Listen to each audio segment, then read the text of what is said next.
نماز کے 3 ضروری مسائل۔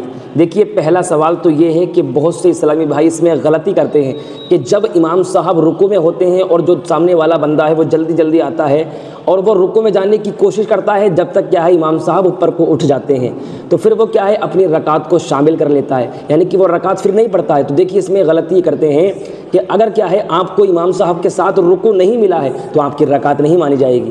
اگر رکوع میں آپ شامل ہو گئے، آپ نے ایک تسبیح پڑھ دی تو سمجھ لو آپ کو رکوع مل گیا، اور جب رکوع مل گیا تو سمجھ لو آپ کو رکعت مل گئی، ٹھیک ہے، اب دوبارہ پڑھنے کی ضرورت نہیں ہے۔ اور دوسرا سوال یہ ہے کہ جب امام صاحب اگر قرات کرنا شروع کر دیا آپ نے، امام صاحب الحمد پڑھنا شروع کر دیا امام صاحب نے، تو اب کیا ہے آپ ثنا نہیں پڑھیں گے، آپ سبحانک اللہم نہیں پڑھیں گے، آپ خاموشی کے ساتھ آپ کھڑے ہو جائیں، ٹھیک ہے۔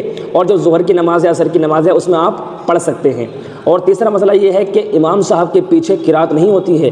امام صاحب کے بہت سے لوگ ایسے بھی پائے گئے ہیں کہ امام صاحب جب نماز پڑھاتے ہیں تو پیچھے سے آوازیں آتی ہیں قرات کرنے کی، الحمدللہ پڑھنے کی، سورت پڑھنے کی۔ تو پیارے اسلامی بھائیوں، امام صاحب کے پیچھے کچھ نہیں پڑھا جائے گا، کیونکہ امام کی قرات ہی مقتدی کی قرات ہوتی ہے۔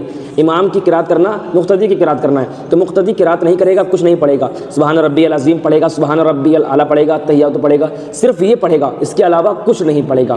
مجھے امید ہے یہ 3 مسئلے آپ کے سمجھ میں آ گئے ہوں گے، اور اپنے چھوٹے بھائی کو دعائے خیر میں ضرور یاد رکھیں۔